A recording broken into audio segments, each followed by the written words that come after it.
मथुरा में कंस के कारागार में उनका जन्म जरूर हुआ था, लेकिन यमुना नदी के उस पार एक छोटे से गांव में माँ यशोदा और नंद बाबा की गोद में उनका बचपन बीता था। वही जगह जहां आज भी उनके घर का दर्शन मिलता है, जहां वो अपने सखाओं के साथ गैया चराने जाते थे और मिट्टी में खेलते हुए हंसते मुस्कुराते घर लौटते थे। वही जगह जहां उन्होंने माँ यशोदा को अपने छोटे से मुंह के अंदर ही पूरे ब्रह्मांड का दर्शन करवाया था। आप समझ गए होंगे, मैं बात कर रहा हूं भगवान श्री कृष्ण की बचपन की नगरी गोकुल की। और आज मैं आपको ले चलूंगा गोकुल के उन सभी प्रसिद्ध और दिव्य स्थलों पर जहां की हर कोने में कान्हा की लीला आज भी महसूस होती है। तो मेरे साथ अंत तक बने रहिए, वीडियो को लाइक और शेयर करें और चैनल को सब्सक्राइब करना मत भूलिएगा। मथुरा वृंदावन दर्शन के पहले 2 दिन हमने वृंदावन के कई प्रसिद्ध मंदिरों का दर्शन किए और तीसरे दिन हम दर्शन किए बरसाना और नंदगांव, साथ में गोवर्धन परिक्रमा भी संपन्न किए। चौथे दिन सुबह हम संपन्न किए मथुरा दर्शन। इन सभी दर्शन के video links you can find in the description box. Mathura दर्शन के बाद on the same day by cab दोपहर तक हम पहुंच गए गोकुल।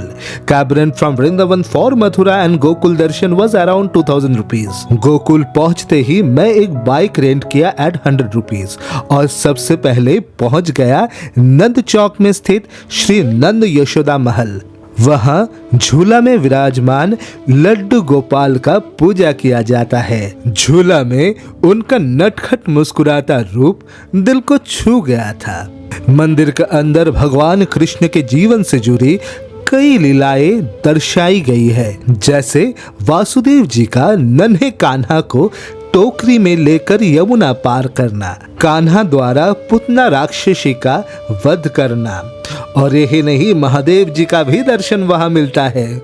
वहां कुछ देर बिताकर मैं पास ही में स्थित बलराम जी के मंदिर भी गया और उनका दर्शन किया। फिर हम कैब से पहुंच गए वासुदेव द्वार, जहां स्थित है गोकुल का सबसे प्रसिद्ध मंदिर 84 खंबा, जिसे नंद भवन के नाम से भी जाना जाता है। द्वापर युग के इस घर में 84 पिलर्स है, जिसके कारण इसका नाम 84 खंबा पड़ा। यही वो जगह है जहां नन्हे कान्हा ने माँ यशोदा और नंद बाबा के साथ बचपन के अपने 11 साल बिताए। आज इस घर को मंदिर का रूप दे दिया गया है, जहां कान्हा की पूजा किया जाता है। इसी जगह मैया यशोदा कान्हा के लिए माखन बनाती थी और नटखट कान्हा उसे चुराकर भाग जाते थे। आज भी वहाँ के खंभों में उसी माखन का चिपचिपाहट और सुगंध महसूस किया जा सकता है। उसी मंदिर प्रांगण में शिव जी और देव माया जी का भी दर्शन मिलता है। श्रद्धा के साथ वह पूजा करके और वहाँ के दिव्यता और कान्हा को मन में बसाकर हम निकलकर पहुंच गए ब्रह्मांड घाट, जो कि गोकुल में यमुना नदी की सबसे प्रसिद्ध घाट है। वहां एक छोटी सी मंदिर भी है जहां भगवान कृष्ण जी का पूजा किया जाता है।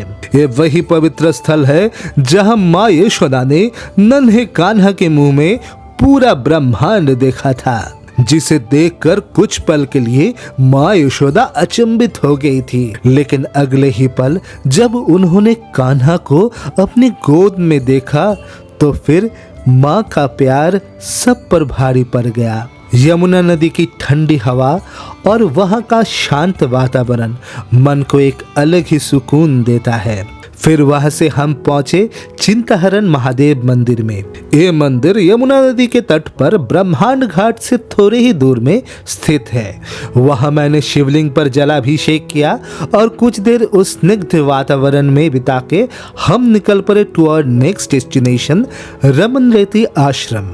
ये वही जगह है जहां कान्हा अपने बड़े भाई बलराम और अपने सखाओं के साथ खेलते थे और रेत में लोटपोट होकर खुशी से अपने घर लौटते थे। जहां धूप में नॉर्मली रेत गर्म हो जाती है, वहीं यहाँ की रेत में नंगे पैर चलने से भी एक अजीब सी ठंडक महसूस होती है। वहाँ भक्तगण उसी रेत से खेलते हैं और कान्हा के स्पर्श को महसूस करते हैं। सच में दिव्यता क्या होती है ये यहाँ आके समझ आता है। उसी प्रांगण में स्थित 200 साल से भी ज्यादा पुरानी रमन बिहारी मंदिर में श्री राधा कृष्ण का दर्शन भी प्राप्त हुआ। आश्रम के ठीक ऑपोजिट एक डियर पार्क है जहाँ का नजारा हिरणों को खेलते हुए देखना इट्स रियली एडमायरिंग। और इसी के साथ हमारा गोकुल दर्शन और साथ ही पूरा ब्रजधाम यानी मथुरा, वृंदावन, बरसाना, गोवर्धन और गोकुल का सफर संपन्न होता है। आशा करता हूँ आप सभी को ये वीडियो पसंद आया होगा। वीडियो को लाइक और शेयर करें और चैनल को सब्सक्राइब करना मत भूलिएगा। बहुत जल्द आप सभी से फिर से मुलाकात होगा with my next video on Ayodhya Shri Ram जन्मभूमि मंदिर। तब तक के लिए राधे राधे, जय श्री कृष्ण, हर हर महादेव, जय श्री राम।